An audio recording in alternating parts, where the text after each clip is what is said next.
dosa hanya bisa diselesaikan melalui penebusan oleh Allah sendiri.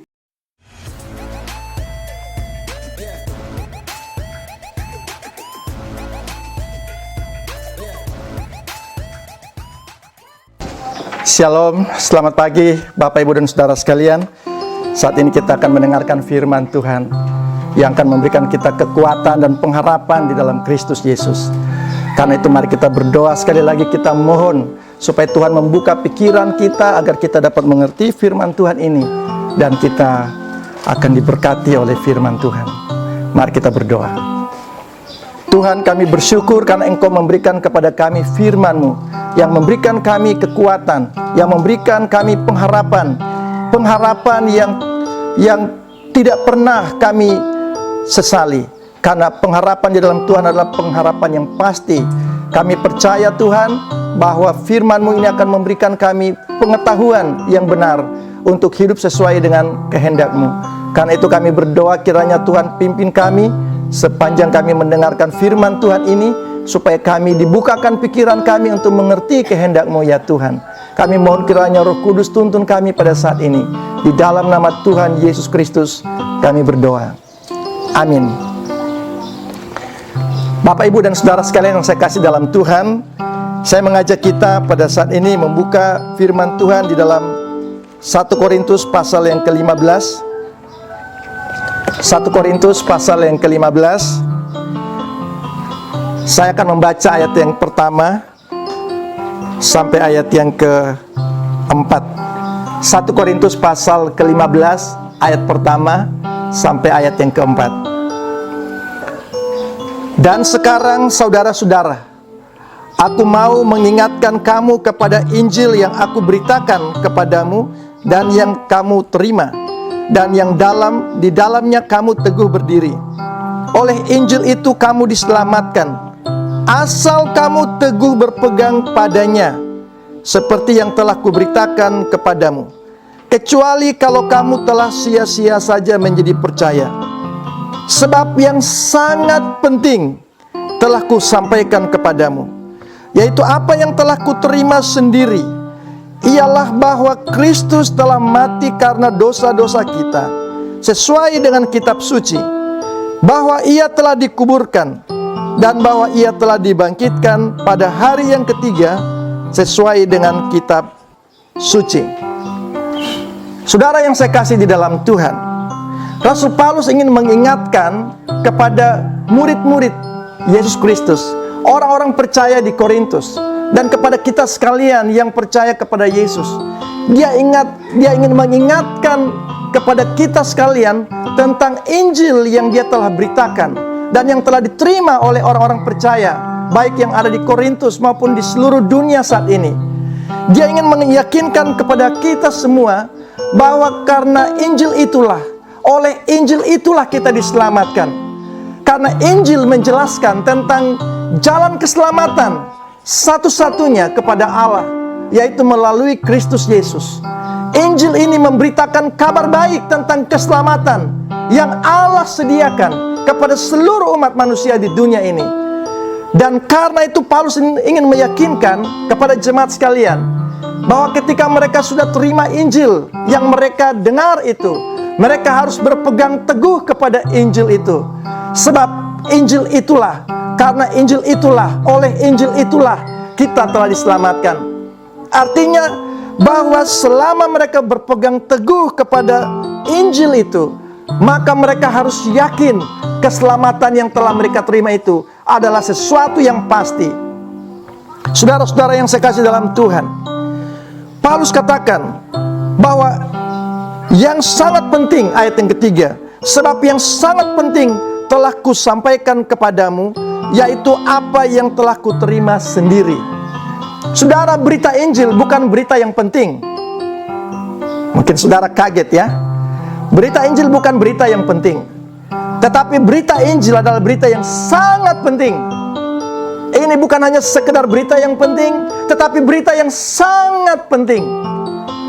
Saudara-saudara, berita Injil itu adalah berita yang utama untuk keselamatan manusia.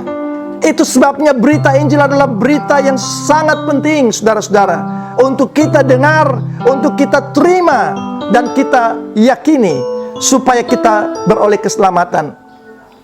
Paulus katakan bahwa berita Injil dia terima bukan dari manusia.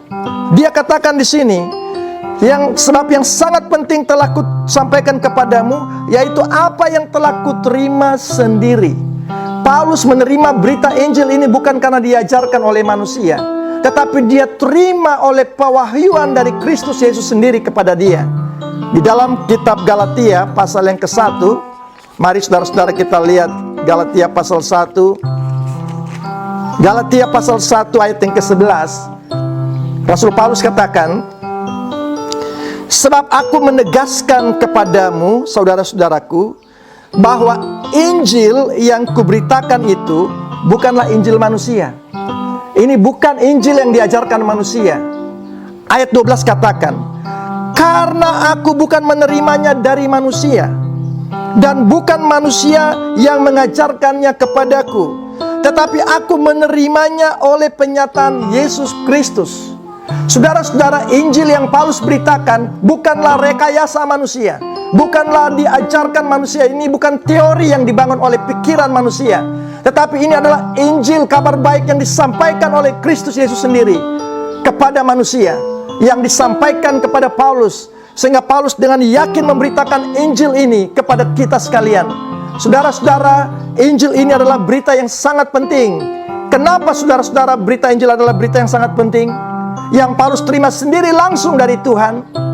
Mari kita kembali dalam 1 Korintus pasal yang ke-15. Mengapa berita Injil adalah berita yang sangat penting bagi seluruh umat manusia? Krisis terbesar dalam sejarah manusia. Saudara-saudara, dosa hanya bisa diselesaikan melalui penebusan oleh Allah sendiri, yang dikerjakan melalui anaknya, yaitu Yesus Kristus. Saudara-saudara yang saya kasih dalam Tuhan, saya ingin menjelaskan sedikit mengapa dosa ini begitu serius yang dialami oleh manusia, yang tidak ada jalan lain kecuali hanya melalui penebusan oleh Kristus Yesus. Saudara, mari kita lihat dalam kitab Roma atau surat Roma pasal yang ke-5. Roma pasal 5 ayat yang ke-12. Sebab itu sama seperti dosa telah masuk ke dalam dunia oleh satu orang, dan oleh dosa itu juga maut. Demikianlah maut itu telah menjalar kepada semua orang, karena semua orang telah berbuat dosa. Saudara-saudara, sekarang di dalam masa pandemi COVID-19, satu-satunya jalan yang efektif adalah manusia harus memutuskan mata rantai penyebaran virus ini, yaitu kita disuruh untuk tinggal di rumah, kita disuruh untuk menjaga jarak, menjauhkan kerumunan orang banyak, memakai masker, mencuci tangan, dan sebagainya. Semuanya adalah untuk memutuskan mata rantai penyebaran virus corona, saudara-saudara. Tetapi saudara-saudara ketahui bahwa virus dosa tidak bisa diputuskan mata rantainya. Karena virus dosa ini telah menjalar ke seluruh manusia. Siapapun orang di dunia ini sudah terjangkit oleh virus dosa. Tidak bisa kita memutuskan mata rantai dosa itu. Itu sudah terjadi pada saat kita hadir dalam dunia ini. Pemazmur katakan, dalam kesalahan aku diperanakan, dan dalam dosa aku dikandung ibuku. Semua manusia dalam dunia ini sudah terjangkit oleh virus dosa itu, dan upah dosa itu adalah maut. Semua manusia telah berada di bawah hukuman karena dosa. Saudara-saudara, satu orang yang berbuat dosa itu, yaitu manusia pertama, Adam, yang telah berdosa, sehingga semua keturunan Adam berada di bawah penghukuman Allah akibat dosa dan pelanggaran satu orang itu. Saudara-saudara, saya baca sekali lagi ayat yang ke-12. Sebab itu, sama seperti dosa telah masuk ke dalam dunia oleh satu orang, dan oleh dosa itu juga maut. Demikianlah maut itu telah menjalar, ini seperti penyakit menjalar, menular, yang telah menjalar kepada semua orang. Kalau COVID-19 belum menjalar kepada semua orang, walaupun semua bangsa di dunia sudah ada yang terjangkit, tetapi belum semua orang di dunia mengalami penyakit COVID-19. Karena COVID-19 belum menjangkiti semua orang di dunia. Tetapi dosa sudah menjangkiti seluruh manusia di dunia ini. Karena semua orang telah berbuat dosa dan telah hilang kemuliaan Allah. Dan tidak ada yang bisa menyembuhkan dosa ini. Tidak ada yang bisa menghentikan mata rantai dosa ini, kecuali Allah sendiri yang harus turun tangan untuk menyelesaikan masalah dosa manusia ini, dengan jalan mengutus juru selamat ke dalam dunia ini, yaitu anaknya sendiri yang tidak berdosa itu, untuk menanggung dosa kita, supaya kita yang telah mati karena dosa ini dapat dihidupkan kembali oleh kasih karunia Allah. Saudara, ketika Yesus mati di kayu salib, dikatakan dalam 1 Korintus 15 tadi ayat 3, bahwa Yesus Kristus telah mati karena dosa-dosa kita. Yesus mati bukan karena dosanya, saudara. Yesus tidak berdosa. Satu-satunya manusia yang pernah hidup di bumi ini yang tidak berdosa hanyalah Yesus Kristus. Semua orang telah berdosa. Para nabi telah berdosa.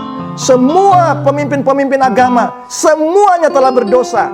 Hanya Yesus saja yang tidak pernah berdosa. Saudara-saudara, Yesus adalah juru selamat dunia ini. Di dalam 1 Petrus pasal yang kedua, 1 Petrus pasal yang kedua, ayat yang ke-24 katakan, 1 Petrus 2 ayat yang ke-24, Ia sendiri telah memikul dosa kita di dalam tubuhnya di kayu salib. Dosa siapa yang Dia pikul? Dosa saudara dan saya. Dosa saya. Seharusnya saya ini yang harus dihukum di kayu salib, karena saya yang berdosa. Karena saudara yang berdosa, saudara harus yang dihukum di kayu salib. Saudara yang harus dihukum, saya yang harus dihukum. Makanya Rasul Paulus katakan, sebenarnya kita semualah yang harus dimurkai oleh Allah, karena kitalah yang berdosa. Yesus sendiri telah memikul dosa kita. Dosa saudara dan saya telah dipikulnya. Artinya Dia tanggung dosa itu. Dia menggantikan kita menjalani hukuman mati di kayu salib itu, walaupun Dia sendiri tidak berdosa. Dia tidak patut dihukum karena Dia tidak berdosa. Tetapi itu adalah rencana Allah untuk keselamatan manusia. Dia telah merelakan anaknya sendiri untuk menanggung dosa kita di atas kayu salib. Supaya apa? Supaya kita yang telah mati terhadap dosa hidup untuk kebenaran. Oleh bilur-bilurnya kamu telah sembuh. Saudara-saudara, oleh bilur-bilurnya kamu telah sembuh. Oleh penderitaan Yesus, oleh karena kematiannya di kayu salib, kita telah disembuhkan. Saudara-saudara, penyembuhan di sini yang dimaksudkan bukan kesembuhan secara fisik, bukan kesembuhan pada tubuh kita, saudara-saudara, tapi ini adalah kesembuhan rohani. Saudara-saudara, kematian Yesus itu menyelesaikan masalah dosa, penyakit rohani yang tidak bisa disembuhkan dengan apapun, kecuali Allah mengampuni dosa kita. Maka kita mengalami kesembuhan secara rohani, dan kita mengalami suatu kehidupan yang kekal. Saudara, mari kita lihat. Ini 1 Petrus 2 ayat 24. Petrus mengutip dari perjanjian lama dalam kitab Yesaya. Karena firman Tuhan tadi katakan bahwa Yesus telah mati karena dosa-dosa kita, sesuai dengan kitab suci. Artinya sudah dinubuatkan oleh kitab suci, oleh nabi-nabi zaman dulu, bahwa Yesus Kristus harus mati untuk menanggung dosa kita. Dan mari kita lihat apa yang dikatakan oleh Nabi Yesaya tentang kematian Yesus. Mari kita lihat di dalam Yesaya pasal yang ke-53 ayat yang keempat. Ini ayat-ayat yang dikutip oleh Petrus tadi dalam surat 1 Petrus 2 ayat yang ke-24. Saya baca ya, dalam Yesaya pasal 53. Nabi Yesaya, kitab Nabi Yesaya pasal 53 ayat yang keempat. Tetapi sesungguhnya penyakit kitalah yang ditanggungnya, dan kesengsaraan kita yang dipikulnya. Padahal kita mengira Dia kena tulah dan dipukul dan ditindas Allah. Tetapi Dia tertikam oleh karena pemberontakan kita. Dia diremukkan oleh karena kejahatan kita. Ganjaran yang mendatangkan keselamatan bagi kita ditimpakan kepadanya. Dan oleh bilur-bilurnya kita menjadi sembuh. Ayat yang ke-8 bagian B. Dan karena pemberontakan umatku ia kena tulah. Lalu dalam ayat yang ke-11. Ayat yang ke-11 dikatakan, kejahatan kitalah dia pikul. Dia telah memikul segala kejahatan kita. Artinya bahwa Yesus ini mati di kayu salib karena memikul kejahatan kita. Dia menanggung segala kesalahan kita, segala pelanggaran kita, pemberontakan kita, dosa-dosa kita yang telah kita lakukan kepada Allah itu. Itulah yang Yesus selesaikan di atas kayu salib. Supaya oleh kematiannya saudara-saudara, maka saudara dan saya yang telah berdosa, yang harus dihukum oleh Allah ini, dapat diperdamaikan dengan Allah, dapat dibenarkan oleh Allah. Sebab hukuman dosa itu telah ditanggung oleh Yesus. Dia telah menanggung hukuman itu. Dia telah menggantikan saudara dan saya menanggung hukuman akibat dosa itu, yaitu dengan cara dia mati di kayu salib. Supaya saudara dan saya yang harusnya mati ini dapat menerima pengampunan dari Tuhan Allah, dan kita menerima keselamatan.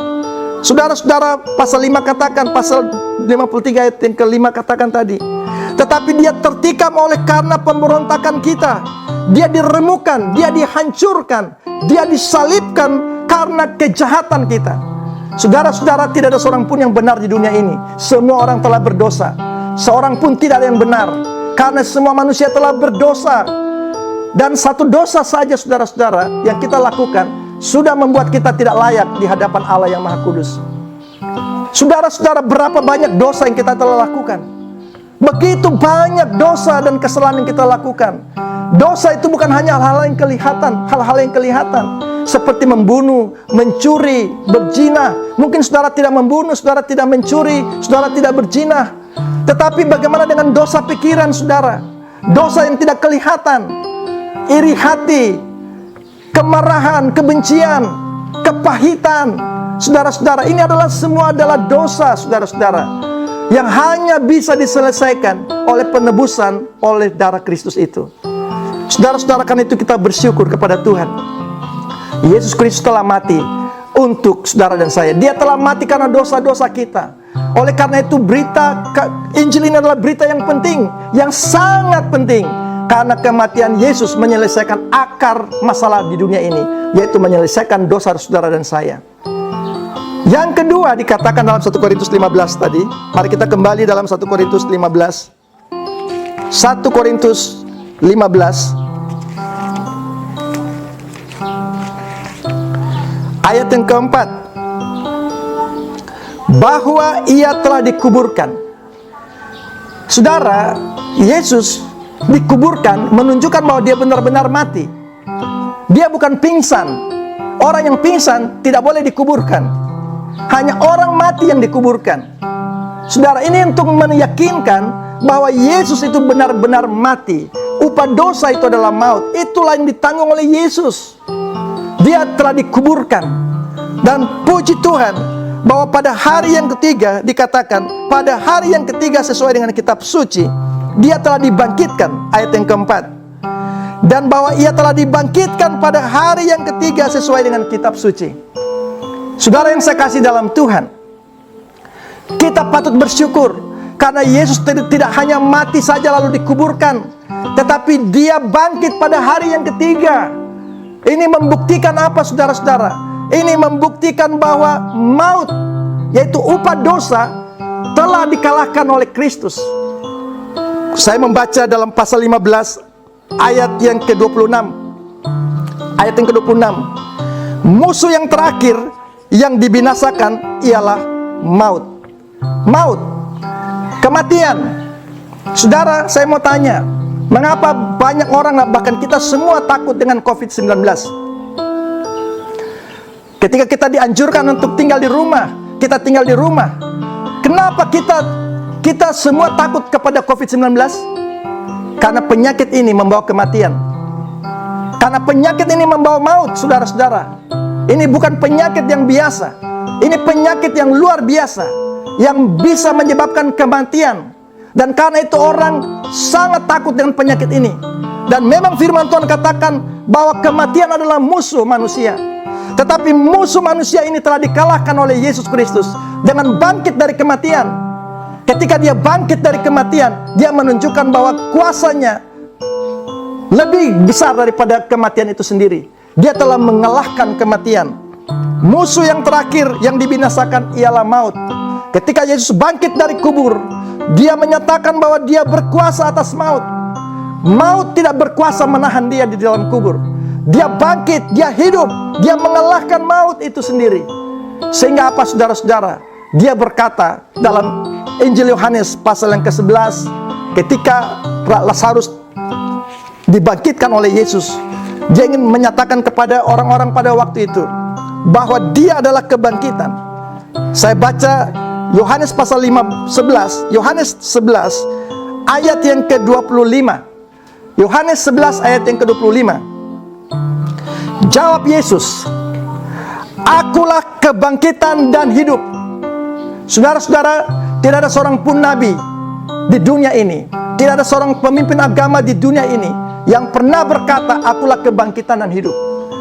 Semua nabi telah mati dan tidak bangkit, saudara-saudara. Tetapi Yesus mati dan dia bangkit, saudara-saudara. Oleh karena itu dia membuktikan bahwa dia adalah kebangkitan, dia adalah hidup. Akulah kebangkitan dan hidup. Barang siapa percaya kepadaku, ia akan hidup walaupun ia sudah mati. Dan setiap orang yang hidup dan yang percaya kepadaku tidak akan mati selama-lamanya. Saudara-saudara, ketika Yesus mati di kayu salib, dia telah menyembuhkan kita dari segala penyakit, yaitu penyakit rohani kita yang disebabkan oleh dosa, yaitu maut.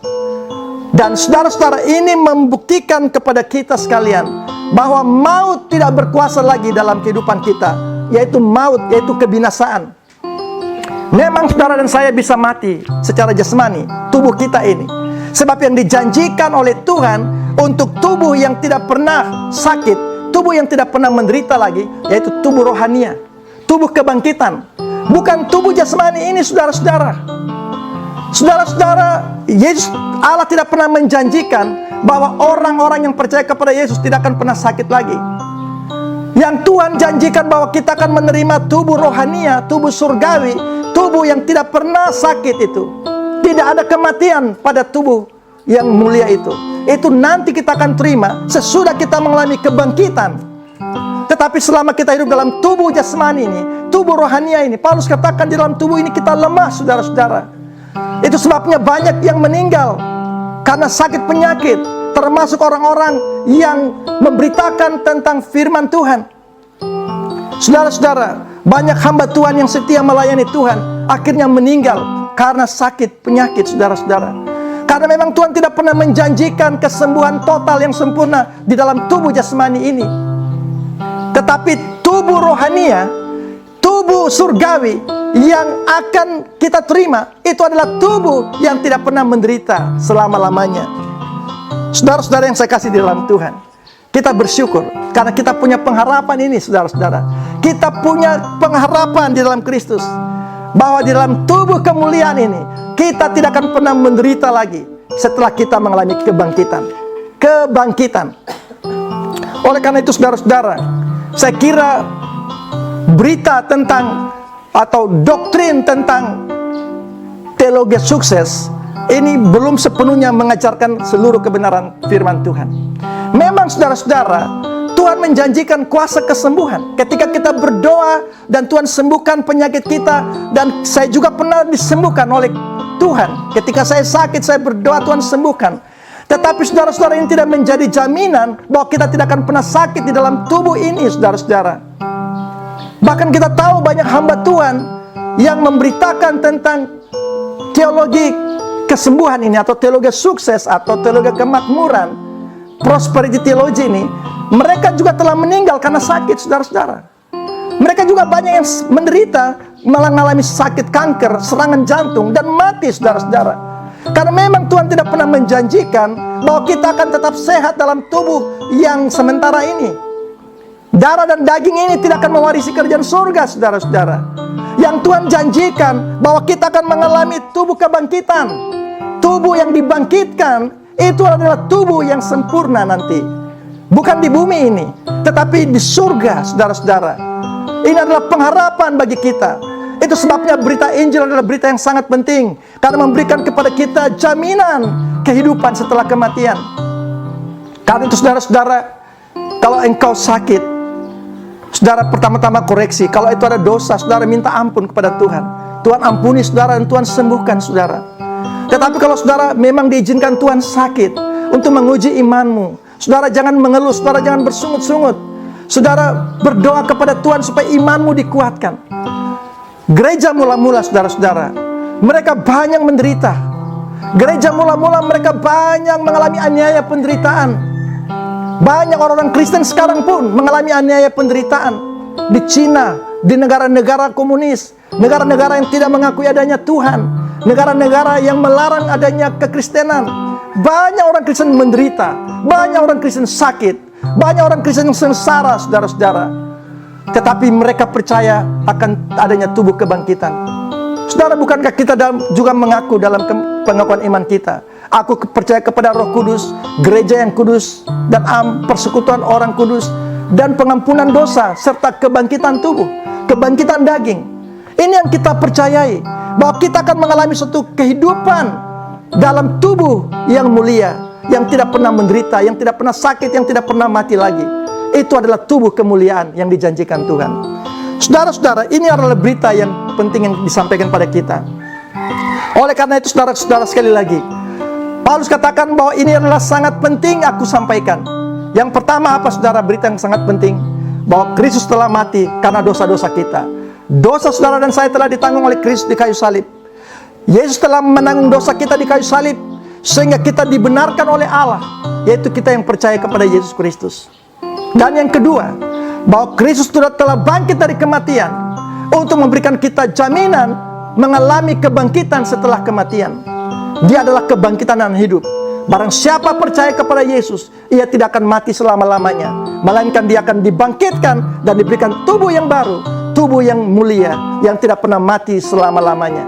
Saudara-saudara, percayakah saudara akan hal itu? Kalau hari ini saudara berkata, Tuhan, saya mau mengalami pengampunan dosa itu. Saya mengaku saya adalah orang berdosa. Tuhan, ampunilah saya. Firman Tuhan katakan, Yesus yang tidak berdosa itu telah dijadikan dosa karena saudara. Yesus yang tidak berdosa itu telah dijadikan dosa karena kita. Dia menanggung dosa saudara dan saya. Dia telah mati di kayu salib untuk memikul dosa kita. Ketika saudara berkata, Tuhan, saya mohon engkau ampuni saya, maka Tuhan berjanji, dia akan mengampuni segala dosamu. Sebab barang siapa yang percaya kepada Yesus dan terima Injil ini, percaya sungguh-sungguh bahwa Kristus adalah Tuhan dan bahwa Allah telah bangkitkan dia dari kematian, maka saudara akan diselamatkan. Firman Tuhan katakan, dengan mulut kita mengaku bahwa Yesus adalah Tuhan, dan percaya dalam hati kita bahwa Allah telah membangkitkan dia dari antara orang mati, maka saudara akan diselamatkan. Sebab dengan mulut orang percaya dan dengan mengaku, dan dengan hati orang percaya, maka mereka dibenarkan. Saudara-saudara, oleh karena itu, mari kita serahkan diri kita kepada Tuhan. Sekali lagi saudara-saudara, COVID-19 bisa diputus mata rantainya, tetapi virus dosa tidak bisa diputuskan mata rantainya. Hanya orang-orang yang percaya kepada Kristus akan dilepaskan dari hukuman maut ini. Sebagai ayat yang terakhir, dalam 1 Korintus 15 ini juga, saya ingin menyatakan saudara-saudara firman Tuhan kepada saudara-saudara dalam 1 Korintus 15 ayat yang ke-21. Ayat yang ke-21. 1 Korintus 15 ayat 21. Sebab sama seperti maut datang karena satu orang manusia, demikian juga kebangkitan orang mati datang karena satu orang manusia. Maut datang ke dalam dunia melalui Adam, manusia yang pertama. Tetapi kebangkitan dan hidup yang kekal datang melalui satu orang, yaitu Adam yang kedua, Adam yang terakhir, yaitu Yesus Kristus. Ayat 22.